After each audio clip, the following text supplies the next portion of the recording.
All right. So far we've gone over a lot more than anything about the sales cycle. Now, who remembers the sales cycle? Mike, what's the first part of the sales cycle? It's the pre-impression and intro. Pre-impression and intro. Bryn, what's the next part of the sales cycle? Stop laughing. The intro, create the need. Create the need. Greg, what's the next part? You remember? Meet the need. Good job.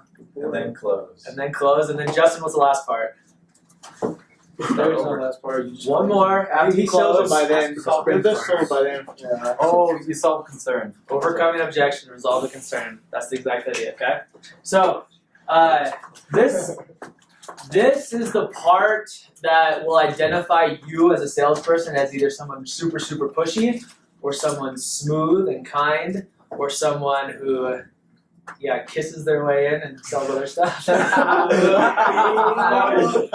be taking care of you. I'm your bud. But honestly, the reason why sales gets a bad rap, the reason why people are like, I hate being a salesperson, I never want to be a salesperson, is because when they overcome objections, they're super pushy. It's like, oh, no worries, man, and then they just push on through. That's not what we want to do. We want to keep it smooth. We want to understand these guys are real people, and we want to be able to understand what their true needs are. So normally when they first come up with an objection, the very first time, think of it as a smoke screen. You should be able to read them though. Normally if they're like super pushy and the fact that I have to talk to my wife, then you're like, all right man, I totally understand. But normally if they just brought it up once, we consider that just a simple smoke screen, okay? So what we're gonna work on today is overcoming those smoke screens and continuing on. So, first thing, confidence is the key part of this. So no matter what objection is brought up to you, you gotta, with confidence, be able to continue on with the sales cycle. So no matter what people say to you, you gotta be able to continue. We'll come back to that in a second though. So, the sales cycle again, pre-impression, intro, create, meet, close, resolve the concern. A lot of us are really good at creating the need and meeting the need. We get scared when it comes to closing. Why? Why do you think we get scared when it comes to closing? Don't want them to say no. We don't want them to say no. We don't want the rejections. We don't want an objection to come up because we're scared of that.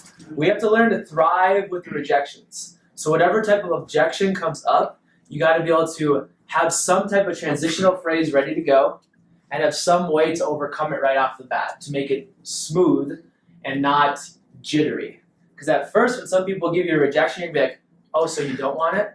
Oh, well, let me tell you one other thing. And when you do that, all of a sudden that customer is super confident in the fact that they don't want it because you repeated their exact concern back to them.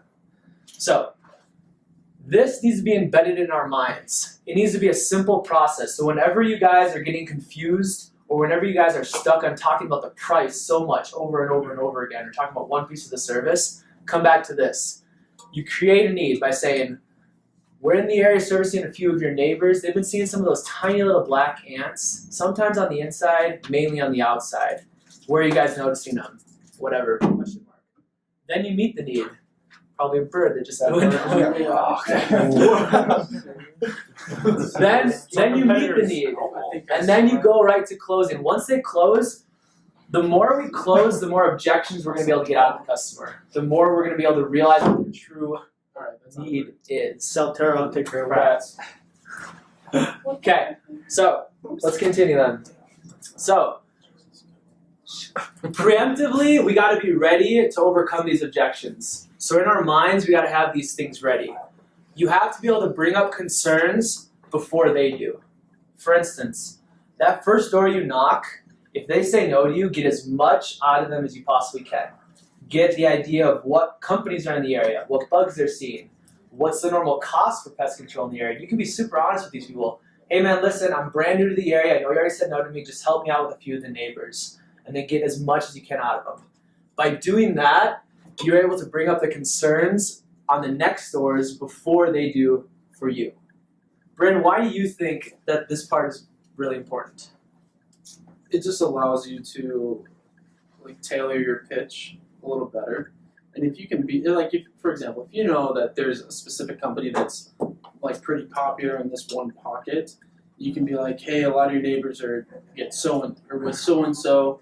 Some of them have switched over because we're able to give them a little better value for cheaper.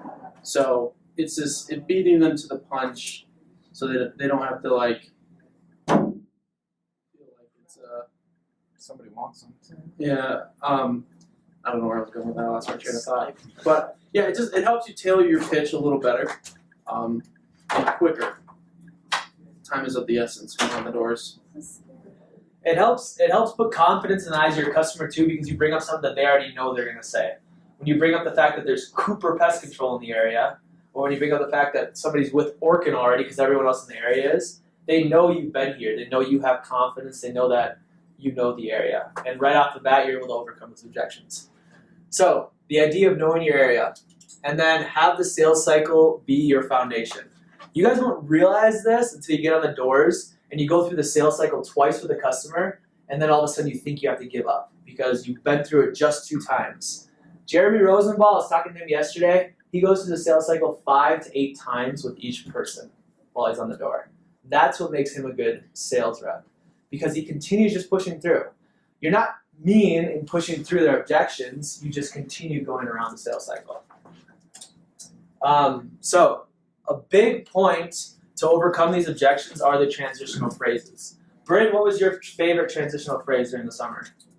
Perfect. That's why I'm here. Or Josh, what was your favorite one? Another thing that customers in the area love about our service is. Okay. So Billy, let's say I give you an objection. I say, no man, I really got to talk to my wife before I do this. What would be your transitional phrase to that? I always use jokes. I'd be like, "Oh, does she like the bugs?" Okay, that's his way. I like that. And then where do you go from there? And they'd be like, "Yeah, I mean," and I'll just go into what your wife will love about the service is. So what your wife will love about the service, right? So it's acknowledging it. He acknowledged it, and then he just kind of went on to something else. Exactly. So whatever objection they give you, you have to acknowledge it. You can't just straight up brush by it, because that's what creates those sales reps that are pushy and annoying, and the ones that are on the phones that you just want to hang up on right off the bat. You got to be able to acknowledge it and then push through and build the service. Because the reason why they're not buying is because you're not building it enough. Okay? So let's read through some of these. Justin, read the first one for us.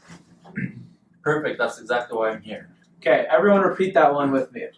Perfect. That's exactly why I'm here. You can use this phrase 3 or 4 different times in a sales pitch. And you can keep going through it.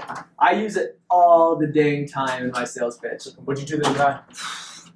I let him in the building. I think it was the dude right there behind us with the hat. I'm like pointing at him right now. Okay. Wait, for real? It was a dude? Yeah. I think he thought it was one over. I think he thought that we were them. That's okay. Okay, next one. Logan, read us the second one. Absolutely. What your neighbors really love about our service was. Okay. So again, going back to the neighborhood effect, the bandwagon effect. Okay, that's a way to overcome that objection. Sure. Jeremy, read the next one. Sure, let me tell you another reason why everyone is signing up. So by saying sure, you acknowledge exactly what they're saying, but then you continue by creating a new need, by saying, let me tell you something that your neighbors really love about the service. Milo, read me Billy, go ahead. One thing, like to kind of twist that throw in, if you have a sale and you sold to John and he already had a company, and then you talk to someone and says, "Oh, I already have a company." Yeah, that's exactly what your neighbor John says. Yeah, for And sure. that kicks him right in the butt. What's your classic line you want to say, Josh? I don't know. I'm just awesome. No. So let's What is it? Oh, it says Wait, I don't know what you're referring to exactly. I know what it is. It's like, because you were repeating when you did your pitch. No kidding. No kidding. Oh, yeah, no kidding. No kidding. No kidding. Gotta cover it. Oh, yeah, no kidding. Josh,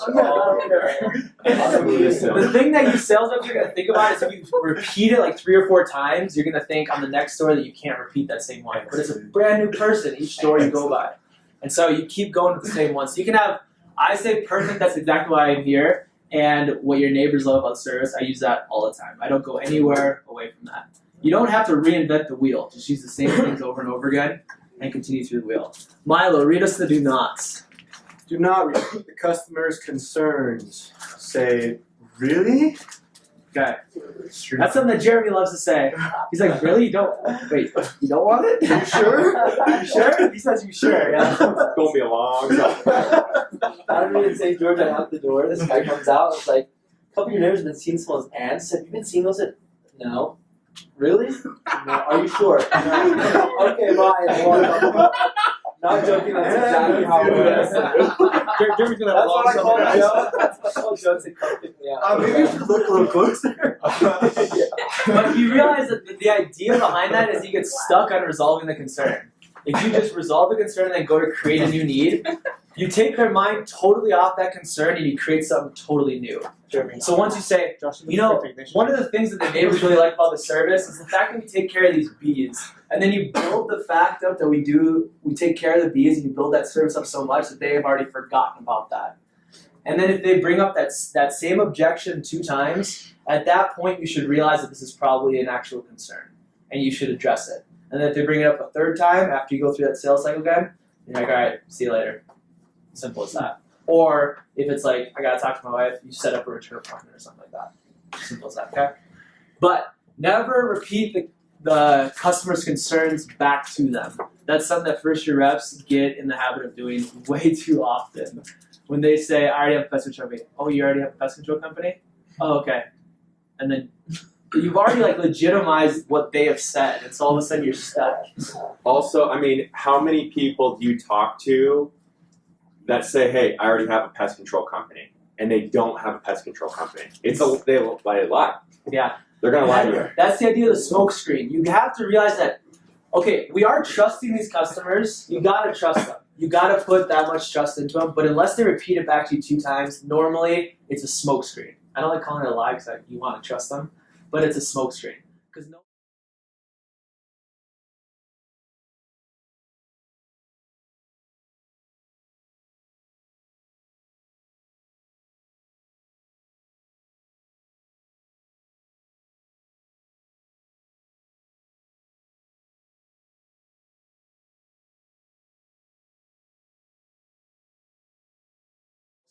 Because no one, when you first knock on their door and you make them get up off their comfortable couch, eating their hot dogs, watching the basketball game or whatever it is, they do not want to talk to you.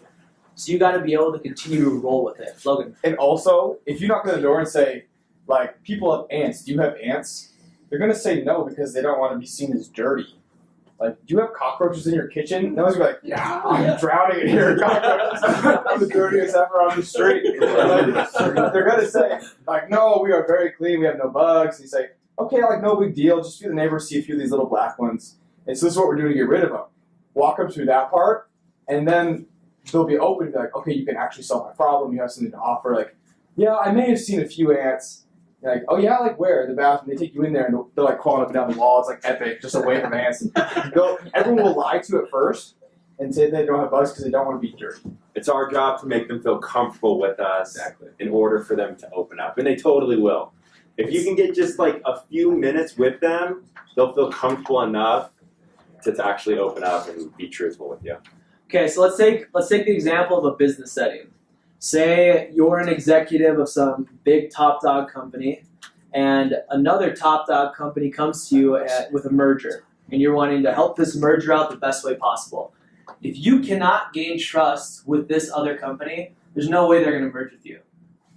No matter what your track record is, no matter if you're Terminex International or whatever it is, they will not buy from, or they won't merge with you because of the fact that you can't gain the trust. You have to be able to develop that executive presence to be able to control the conversation in a way that helps it go fluidly around that sales cycle.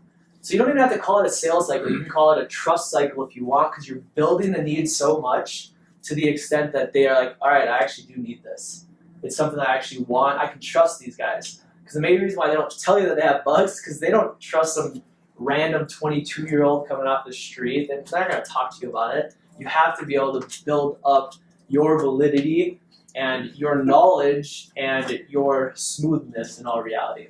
So your good looks, for instance, for this dude. Dangerous. Okay. Alright, let's do some examples of this, okay? So Logan, get up here. You're gonna be the sales guy.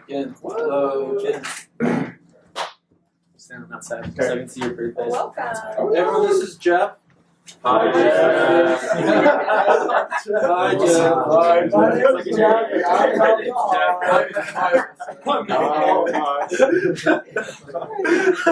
Okay, So the first concern we're gonna go through is the spouse. We're gonna start right at the close aspect, and then I'm gonna give the concern, and he's gonna mold through it, and he's gonna go through it, the sales cycle one more time, and I'm gonna give it to him again, and then he's gonna mold through it again. Okay? So you can go through the sales cycle 2 times with the customer over that one objection. At that 3rd time, that's the point when you realize, all right, this is a legitimate concern, and I need to either leave or I need to figure out how to get the spouse with you. Okay. With him? Here, present, so that way he can sell both of us. Oh, okay. Well, that's what I meant by that. That's all more than What's your wife? Okay. Okay. So you're gonna have a rough time with this because normally you sell Saturday. women out the doors. Yeah, this will be different. Okay. Ready? Yeah, go ahead. Okay. Okay, so like I said, it's still pretty early in the season, but everyone gets those little black ants. So we talked about the little base spray we're going to do around the outside of your home. So these are actually the time slots I have available. Would the morning or evening work better for you on this? You know what, man? I honestly gotta talk to my wife first to see what she says. Yeah, totally. I know how that goes. Okay, so I know what the wives on the street have actually loved. I'm sure you know Cindy, Joe's wife down the street. Very controlling. Very Controlling. Okay, so good job. what Joe was loving down there, you know these spider webs you guys get up in these eaves? And you probably get them in the garage as well, right? Yeah, I honestly don't care about them. I'm sure my wife. Right, we're men. We don't give a crap about spiders. Okay, but it's the girls who care. So what my tech's going to do for you when he comes out, we have a long pole, extends up to 15-20 feet with a brush on the end. Kind of looks like a giant pom-pom looking thing, okay? So you see even up here around your entryway in these doors, my tech's going to scrub down all the eaves of your house all the way around. Okay, I'm sure you have a deck or something set up back there. Yeah, we got a big deck back there. Is there a shed as well? Yeah, there's a shed. Okay, I'll make sure my tech goes ahead and takes care of that shed as well. But then, okay, not perfect. Okay, like I said before, I don't have very many morning slots left, more towards the evening. So you probably work during the day, correct? Yeah, I do. Okay, so these are my evening slots. I got this 4 to 6 and then a 5 to 7. Which one of these works best for you?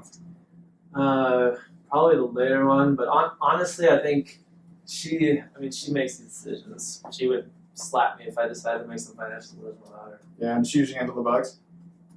I should make me do that. But She make you the bugs? Okay, perfect. This will be perfect then. So you said the later time, 5 to 7 works best. yeah, but dude, if she was here, she could probably make the decision better. So maybe we should just wait till she gets here. Okay, kind of a big deal. Okay, Yeah. I know how that goes. I'm not married, but I know how that goes. Okay, don't worry. So what I can do is, what do you want me to do at this point? Do you want me You can keep do going. you want me to try to get around it still, or do you want me to address that? Try and get around it one more time. Get his money. Okay, I totally understand how that goes. So your neighbor Joe, the one Joe we talked about as well, his basement was unfinished. Okay, so hypothetically we take care of this tomorrow around 5 to 7. Is your basement finished or unfinished? Unfinished. Okay, we love those. Everyone gets, when your house settles, you get those cracks down in the foundation. Okay, so what we do down there, I'm going to have my tech do a full scope of the house, find those nasty areas where those bugs are hiding, where your wife finds them.